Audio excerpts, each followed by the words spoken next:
Taurus, tignan natin kung ano yung mensahe para sa'yo. Keep in mind na ito ay general reading lamang kaya hindi po lahat makaka-resonate. Pakilawakan ng isipan. Kung gusto mo naman na direct sa'yo yung mensahe, energy mo lang yung makikita natin, pwede kang magpa-private reading. So kung interesado po kayo sa ating private reading, sa ating ritual, sa ating QRS bracelet, sa ating QRS EA necklace, makikita nyo po yung link dyan sa description box. Click nyo lang yung link para ma-direct kayo sa ating Facebook page. Tapos, kung wala naman kayong Facebook page, pwede po kayong mag-direct sa WhatsApp. Message lang po kayo. Nandiyan din yung aking number.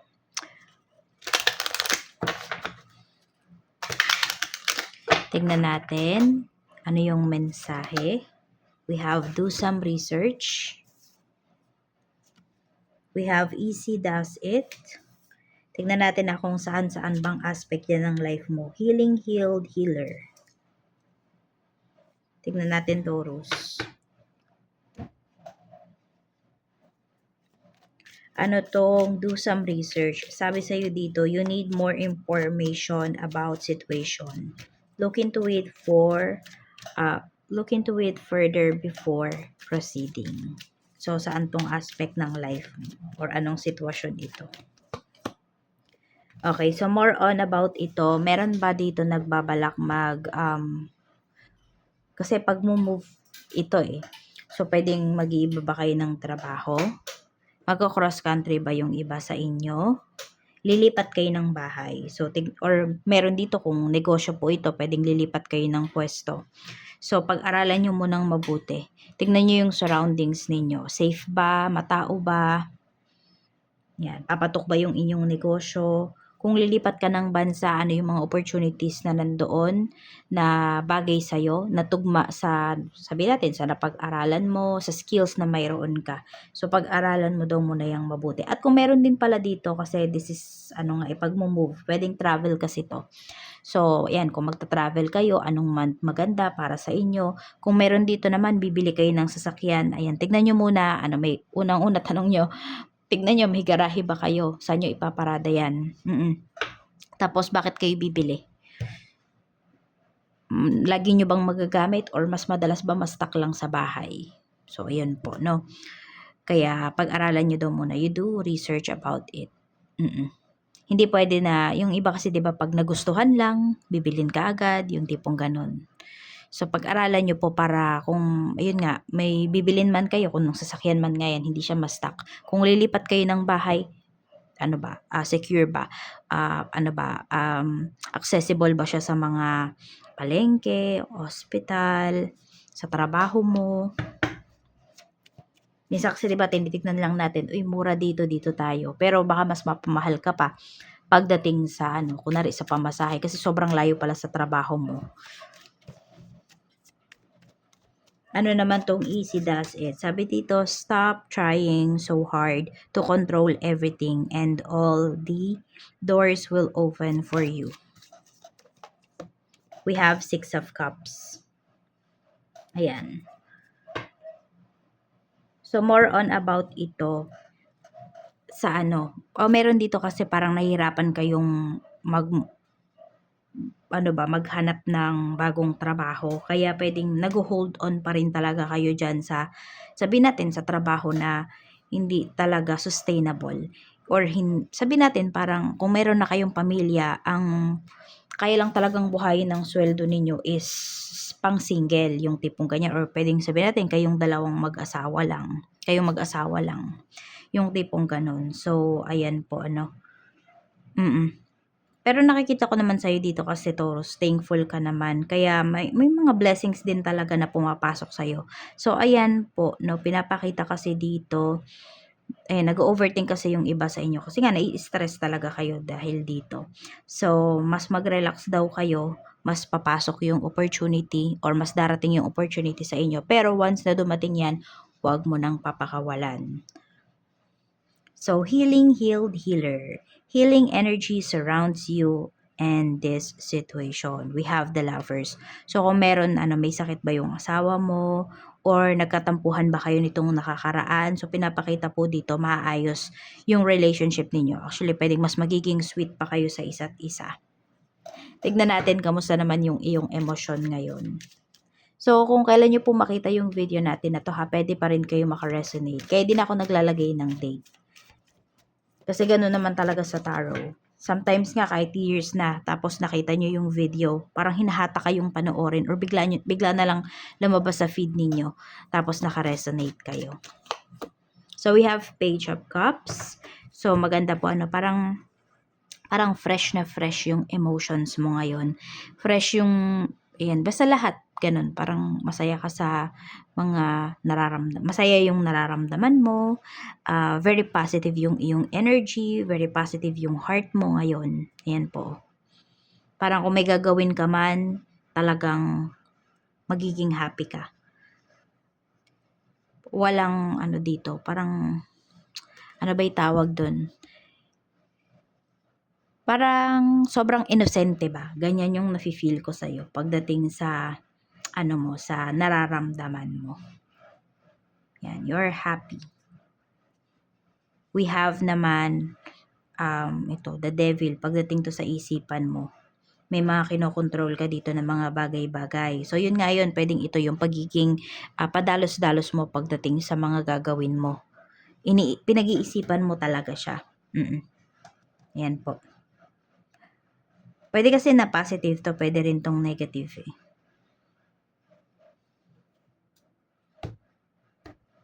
Pero mas more on ngayon, nandun siya sa positive side kasi pinag-iisipan mo yung mga gagawin mong hakbang, mga decisions. We have naman, ito yung iyong spiritual health. Sa spiritual health mo naman, okay na okay po talaga siya. Actually, magaling kang mag-manifest, Taurus. Or kung meron kang gustong i-manifest ngayon, manifest mo na siya.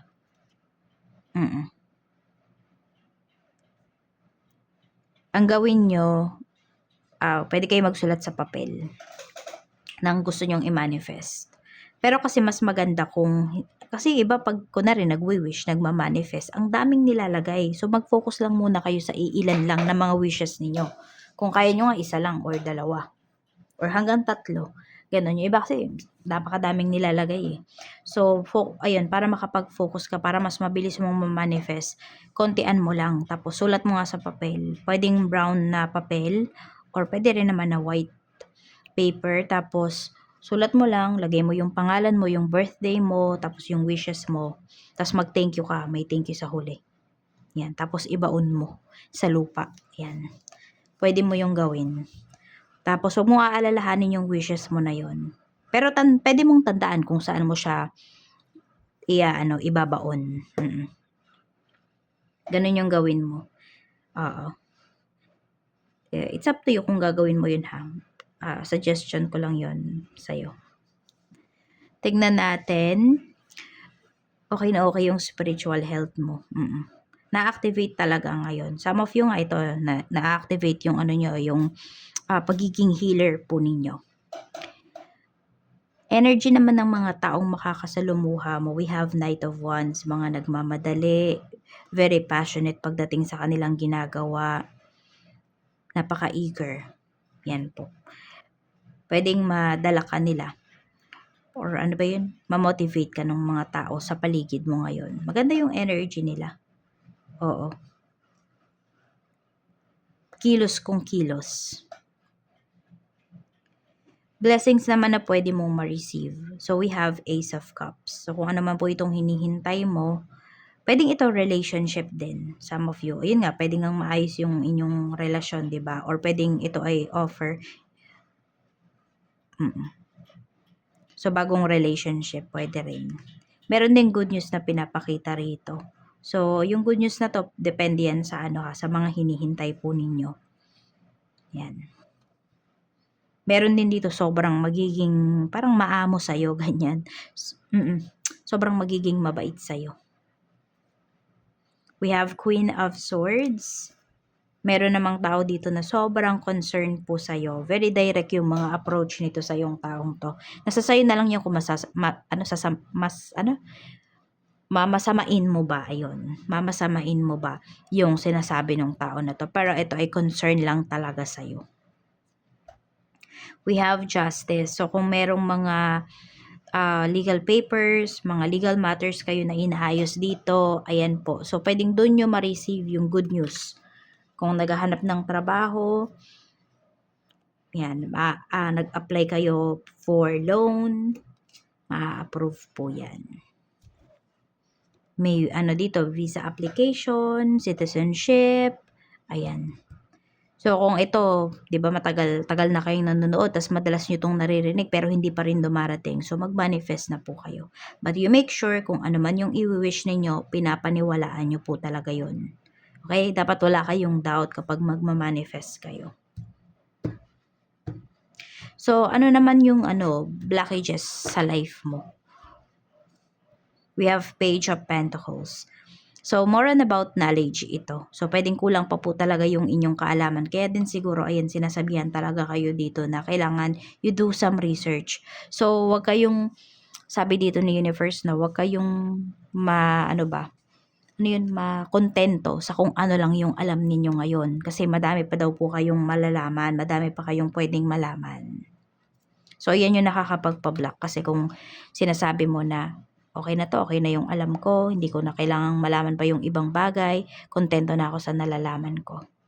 We have 10 of Cups. So, pwede rin po na may mga family members ka rito na binablock ka talaga, na evil eye ka. Oo. Or pwede rin na yung suggestion ng ibang tao. Porket mabait sa'yo yung isang tao, pwedeng lahat ng sinasabi niya sa'yo, sinusunod mo na talaga. So, parang hindi ka na nag-iisip. So, yun, minsan nakaka-block din yun sa growth mo. Meron tayo ditong King of Swords. Tapos eto, may isang lalaki dito. Di ko alam kung ito nga ba ay family members mo or pwedeng ito ay asawa mo or karelasyon mo. Tignan mo yung mga sinasabi niya sa'yo. Pag kunwari may kunento ka sa kanya, tignan mo yung reactions, tignan mo yung sinasabi ng tao na to, kung nakaka-uplift ba or nakaka-down. So, yun. Pwede kasi na siya talaga is isa sa mga nambablock sa'yo. Whether aware siya or hindi. Tignan natin pagdating naman sa work, kamusta Taurus? We have 5 of Swords, so may away na pinapakita rito pagdating sa trabaho. Actually, may traidura na pinapakita. So, pwede rin makita mo or malaman mo kung sino ba yung mga traidor dyan sa trabaho. We have the World. Pero kasi ito naman, yung energy mo naman ngayon sa work is okay ka lang naman kasi kaya mo silang kaya mong makipaglaro, kaya mong makisama. So parang kahit ano yung ugali ng tao, hindi ka masyadong affected sa work. Basta focus ka lang sa trabaho mo, bahala kayong mag-away-away diyan. Kasi tignan mo, protected ka rito. Tsaka alam mo yung pinapasok mo. Alam mo yung kunwari, ayan, hindi mabuti yung isang tao na to or yung isang usapan na to, umiiwas ka kaagad. Oo. Kaya nakakaligtas ka dito sa mga problema na hatid ng mga katrabaho mo. Ayun nga, may away dito. Di ko din alam kung ang pinapakita rito may matatanggal na co-worker mo. Tapos pwedeng mapagbintangan ka na ikaw yung dahilan kung bakit natanggal yon. Kaya mag-iingat ka talaga sa mga sinasabi mo sa mga katrabaho mo. So may problema na pinapakita dito sa work. Pero hindi ko nakikita na namomroblema ka talaga. Hindi ko alam kung manhid ka lang ba? Or wala ka lang talagang pakialam sa problema ng mga nandyan sa paligid mo. Basta ikaw, focus ka sa work. Sa negosyo naman, we have the Sun. So maganda po yung energy na pinapakita rito pagdating sa iyong business. Very positive din yung energy mo. Ayan Kasi alam mo sa sarili mo na ginagawa mo lahat. At marami sa inyo hands-on kayo dito sa inyong negosyo. Kamusta yung sales? Malakas din po yung sales. Marami dito magaling magaling mag-sales talk. Pag sinabi mo, pag sinabi mo, sinusunod ka talaga ng mga clients mo. Bumibili ka agad sila. Pag may inalok ka, binibili nila. Tipong ganyan. Tignan naman natin kamusta yung mga clients. Madami kang sold na clients dito. Madami kang suki. Maraming nagtitiwala sa'yo. Madaming nagtitiwala sa negosyo mo. Kaya mas pagandahin mo palalo, alagaan mo palalo yung mga kliyente mo, yung mga taong nagtitiwala sa'yo. Staff kung mayroon man, we have 8 of Wands. Ayan, pwedeng meron kang staff dito na meron siya talagang ma-achieve dahil dito sa I mean, dahil dito sa negosyo mo, di ba? Ayan. So, meron siyang ma-achieve dito na goals niya. Pwedeng travel ito, pwedeng bibili ng sasakyan. Ayan, oh. Tapos, very attentive din. Magaling din magsalita yung staff mo. Oo. Magaling din mag-sales talk. Yun ang pinapakita rito. Tignan natin naman pagdating sa kaperahan, energy, we have 9 of Pentacles. So, marami po sa inyo. Pwedeng nag-iipon na dito or pwedeng meron, basta parang meron kayong maha-harvest na eh. 7 of Cups. May goals talaga kayo rito na ma-achieve po ninyo. Hindi nyo napakakawalan. So, pwedeng may ma-receive kayo dito na big amount of money, ganyan. Tapos, alam mo yun, kung ano talaga yung dream mo, doon mo ilalagay yung iyong kaperahan. So, wala ka namang pagsisisihan dito pagdating sa iyong kaperahan, pagdating sa mga gastos. Sa love life naman, tignan natin kung ano yung unresolved issues. We have the Emperor. So, medyo mataas lang talaga dito yung pride. Hindi ko alam kung pride mo ba o pride ng person mo. 7 of Swords. Okay, may X energy na pinapakita rito. So, I don't know kung kasal ba yung person mo sa ex niya. Okay, so may past siya, ganyan. Or ang pinagtatalunan nyo lagi dito is about sa kasal kasi meron akong nakikita rito sa ex na parang nagplano na magpakasal kung hindi man talaga sila nakasal. Pero sa'yo, wala ka pang naririnig na may plano yung person mo na mapunta kayo sa level na yun. King of Pentacles. Mukhang nag-iipon pa siya ng pera. Ayan, oh. Page of Swords. More on, yun yung pinapakita rito. Kaya hindi pa yan ino-open up sa'yo ng person mo. Or I don't know kung meron kayong problem sa money. Or expectations ng family ninyo. May lumalabas din. Ito, pwede kasing family din to eh. So, pwedeng sobrang napapressure yung person mo. Oo. Pwede rin kasi nabilib sa kanya yung family mo, yung family niya. Kaya, nag-expect dito ng ng magarbong wedding, ganyan. May wedding na pinapakita rito. We have the Star. So, more on, nag-iipon lang talaga yung person mo. At dito sa pag-iipon niya na to, ayaw niyang ma-pressure.